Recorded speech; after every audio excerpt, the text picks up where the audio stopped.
এই চ্যানেলে কিন্তু জাতীয় বিশ্ববিদ্যালয়ের রসায়ন বিভাগের অনার্স প্রথম বর্ষ থেকে চতুর্থ বর্ষের ক্লাসগুলো দেওয়া হবে, যার মধ্যে অনার্স প্রথম এবং দ্বিতীয় বর্ষের ক্লাসগুলো কিন্তু অলরেডি চলমান। তো যারা নতুন আসো চ্যানেলে অবশ্যই সাবস্ক্রাইব করে রাখবা। এবং তোমরা কি পেতে চাও, সাজেশন না ক্লাস নাকি নোটিশ আপডেট, যে কোনো কিছুর জন্য অবশ্যই প্রতিটি ভিডিওতে তোমাদের কমেন্ট করতে হবে। তোমরা এত কষ্ট করে তোমাদের জন্য সাজেশন তৈরি করি, অথচ তোমরা কমেন্ট করতে অলসতা করো, এটা কিন্তু খুবই খারাপ। তোমরা যদি বেশি বেশি কমেন্ট করো, বেশি বেশি শেয়ার করো বন্ধুদের সাথে, তাহলে অবশ্যই আমাদের অনুপ্রেরণা বাড়বে। সো অবশ্যই চ্যানেলটিকে সাবস্ক্রাইব করে প্রতিটি ভিডিও শেয়ার করো এবং প্রতিটি ভিডিওতে তোমার কমেন্ট করো, তাহলে কিন্তু আমরা বেশি বেশি অনুপ্রাণিত হব। এখন সাজেশনটি ফলো করার আগে আমি একটা ইনস্ট্রাকশন দিতে চাই, সেটা হচ্ছে রেজাল্ট কিন্তু হয় মূলত তোমার লেখার ওপর ডিপেন্ড করে। এখন তুমি যদি কোনো কিছু ভালোভাবে না লিখো, জাস্ট মূল পয়েন্টটা লিখে দিলা, একটু ধারণা দিলা না, বা একটু আপডেট করলা না জিনিসটা, বা একটু বেশি লিখলা না বলা যায়, তাহলে কিন্তু দেখা গেছে স্যারদের কিন্তু খাতাটা ভালো লাগবে না।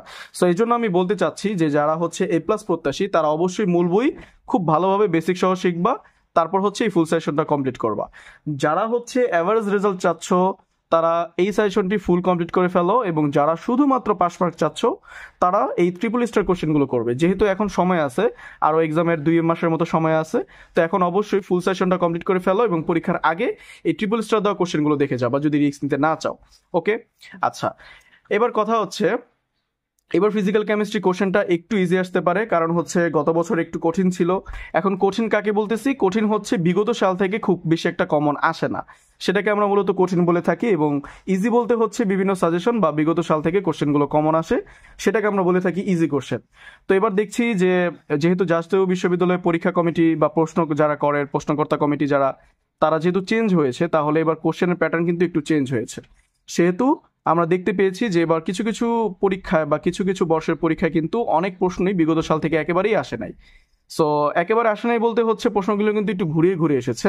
যেমন এই প্রশ্নটাই ধরো একটু ঘুরে আসছে, এটাও একটু ঘুরে আসছে। সো যে প্রশ্নটা তোমরা শিখবা, মুখস্থের চাইতে একটু ভালোভাবে বুঝে বুঝে শেখার চেষ্টা করবা।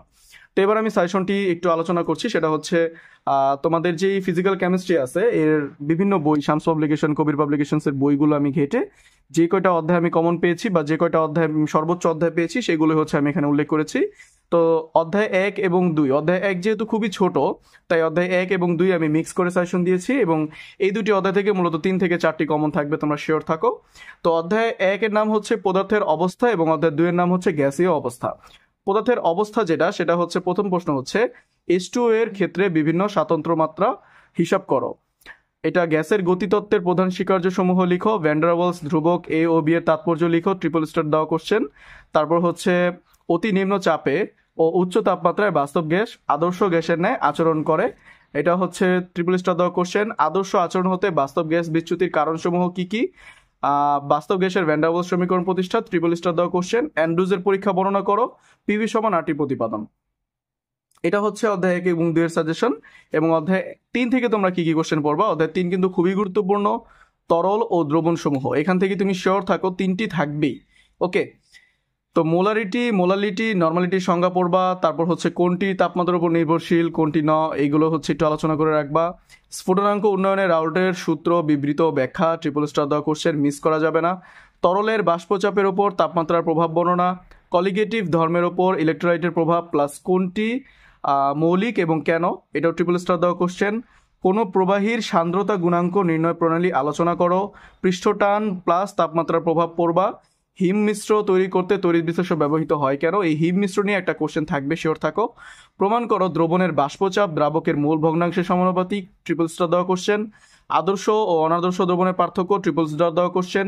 দ্রবণের গাঢ়ত্ব প্রকাশের পদ্ধতি প্লাস তরলের পৃষ্ঠতল টান নির্ণয়ের পদ্ধতি, ট্রিপল স্টার দেওয়া কোশ্চেন। এই কয়েকটা প্রশ্ন তোমরা অধ্যায় 3 থেকে পড়বা। এবং আমরা যদি অধ্যায় 4-এ যাই, অধ্যায় 4-এর নাম রাসায়নিক সাম্যাবস্থা। এখান থেকে 2টি বা 3টি কমন থাকতে পারে, সেটা সমায়ন প্রভাব প্লাস অজৈব লবণের আঙ্গিক বিশ্লেষণে আইএএস গ্রুপে বা আইএ গ্রুপে NH4OH দ্রবণের সাথে NH4Cl ব্যবহার করা হয় কেন। এটা আইএ দিয়ে বোঝাচ্ছে পর্যায় সারণীর গ্রুপ।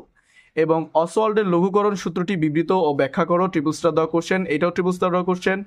N2 + 3H2 বা 2NH3 বা অ্যামোনিয়া তৈরি যে বিক্রিয়াটা আছে, সেই বিক্রিয়াটার মধ্যে তাপমাত্রা ও চাপের প্রভাবটা ট্রিপল স্টার দেওয়া কোশ্চেন, এবং এটা 2021 সালের কোশ্চেন। এরপর তোমরা পড়বা ফিনেফথালিন নির্দেশক, এর বর্ণ পরিবর্তনের কৌশল বর্ণনা করো, বাফার দ্রবণ প্রস্তুতির দুটি পদ্ধতি লিখো। কেপি সমান কেসিআরটি ডেলেন পড়বা। দেখাও যে পিএইচ প্লাস পিওএইচ সমান 14। এটাও ট্রিপল স্টার দেওয়া কোশ্চেন, এটাও ট্রিপল স্টার দেওয়া কোশ্চেন। এই যে অনেকে হচ্ছে আমাদের কাছ থেকে অ্যান্সার শিট চাও, যে ভাইয়া শুধু প্রশ্ন দিলেন অ্যান্সারগুলো দেন। অ্যান্সারগুলো তোমরা যে কোনো সাজেশনে বা যে কোনো ইজি বুকে হচ্ছে পেয়ে যাবা, কারণ এগুলো সব বিগত সালে আসা প্রশ্ন। তো তোমরা যদি লেটেস্ট কোনো ইজি বুক কিনে থাকো, সেখানে যদি ট্রাই করো খুঁজে, তাহলে অবশ্যই তোমরা পাবা। আমি যেহেতু অধ্যায়ের নামগুলো লিখে দিছি, জাস্ট অধ্যায় অনুযায়ী সার্চ দিবা, পেয়ে যাবা। দেখাও অধ্যায় 5 হচ্ছে রসায়নের শক্তি বিজ্ঞান, এবং এখান থেকে 2টি কোশ্চেন থাকবে। সেটা হচ্ছে দেখাও যে জুল থমসন সম্প্রসারণে এনথালপি ধ্রুবক থাকে, প্লাস জুল থমসন পরীক্ষা, এটা ট্রিপল স্টার দেওয়া কোশ্চেন। তারপর হচ্ছে রুদ্ধতাপীয় প্রক্রিয়ার ক্ষেত্রে পিভি গামা সমান ধ্রুবক, এটা 2020 সালের কোশ্চেন। কিউপি সমান ডেল এইচ, এটা হচ্ছে ট্রিপল স্টার দেওয়া কোশ্চেন। দেখাও যে সমতাপীয় উন্মুখী সম্প্রসারণজনিত কাজ একাভিমুখী কাজের চেয়ে বেশি। তারপর হচ্ছে বিক্রিয়া তাপ ও গঠন এনথালপিও সম্পর্ক CP is greater than CV প্রমাণ করো, ট্রিপল স্টার দেওয়া কোশ্চেন। আদর্শ গ্যাসের সমতাপীয় উন্মুখী সম্প্রসারণজনিত কাজের সমীকরণ প্রতিপাদন, পিভি বক্ররেখা কার্ভ, অথবা বলা যায় যে সমতাপীয় অপেক্ষা রুদ্ধতাপীয় অধিকতর খাড়া কেন। ওকে, পি আর ভি বক্ররেখার কার্ভটা নিয়ে আমি আলোচনা করেছিলাম। পিটা হচ্ছে চাপের জন্য, ভিটা হচ্ছে আয়তনের জন্য। যাই হোক, অধ্যায় 6 হচ্ছে রাসায়নিক বিক্রিয়ার হার। এখান থেকে মাত্র 5টা কোশ্চেন দিয়েছি, এবং এখান থেকে 2টা তোমরা কমন পাবে ইনশাল্লাহ। একটা হচ্ছে বিক্রিয়ার ক্রম ও আণবিকত্বের মধ্যে পার্থক্য লিখো, আরেকটা হচ্ছে বিক্রিয়ার ক্রম নির্ণয়ের ভ্যান হফের ব্যবকলন পদ্ধতি, আরেকটা হচ্ছে একটি প্রথম ক্রম বিক্রিয়ার হার ধ্রুবকের সমীকরণ প্রতিষ্ঠিত করো, এবং প্রথম ক্রম বিক্রিয়ার অর্ধায়ুকাল বিক্রিয়কের প্রারম্ভিক ঘনমাত্রার উপর নির্ভরশীল নয়। দ্বিতীয় ক্রম বিক্রিয়ার বেগ ধ্রুবকের রাশিমালার প্রতিপাদন করো, এটা ট্রিপল স্টার দেওয়া কোশ্চেন। সেখান থেকে 3টা কোশ্চেন ট্রিপল স্টার দিয়েছি। এই ছিল তোমাদের অধ্যায়ের খ এবং গ বিভাগের সাজেশন। এবার আমরা টিকার জন্য কি কি পড়বো। টিকার জন্য মাত্র 10টা আমি হচ্ছে প্রশ্ন দিয়েছি। একটা হচ্ছে অস্ফটিক চাপ, যেহেতু এখান থেকে দেখবা 3টা বা 4টা হচ্ছে কমন পড়বে।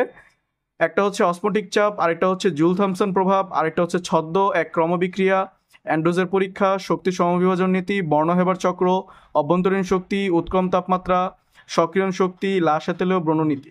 ওকে, এইগুলো পড়লে ইনশাল্লাহ তোমাদের এখান থেকে টিকা কমন থাকবে। এবার আসি ক এবং গাণিতিক সমস্যার জন্য তোমরা কি কি পড়বা। গাণিতিক সমস্যা এবং ক বিভাগের জন্য বিগত 10 বছরের প্রশ্ন 2011 থেকে 21 সাল পর্যন্ত তোমরা ফলো করবা, এবং 22 সালের প্রশ্নগুলো বাদ দিয়ে পড়বা। এবং কেমিস্ট হাব অ্যানিও হচ্ছে সাজেশনটার একমাত্র স্বত্বাধিকারী। সো তোমরা যে আমাদের যে ফেসবুক পেজটা আছে কেমিস্ট হাব অ্যানিও, সেটার লিঙ্ক কমেন্ট বক্সে এবং হচ্ছে ডিসক্রিপশন বক্সে দেওয়া থাকবে, অথবা তোমরা ফেসবুকে যে জাস্ট সার্চ করবা কেমিস্ট হাব অ্যানিও। এখানে আমরা হচ্ছে আমাদের একটি ফেসবুকে অফিসিয়াল পেজ আছে, সেখানে সকল কিছুর আপডেট পেয়ে যাবা। নেক্সট কোন ক্লাস দিব, নেক্সট কোন সাজেশন দিব, সেখানে তোমরা একটু রেসপন্স করবা, অ্যাক্টিভ থাকবা। আশা করি তোমাদের রসায়ন নিয়ে কোনো প্রবলেম ইনশাল্লাহ হবে না। সো সবাই ভালো থেকো, সুস্থ থাকো, দেখা হচ্ছে নেক্সট ভিডিওতে ইনশাল্লাহ। আসসালামু আলাইকুম।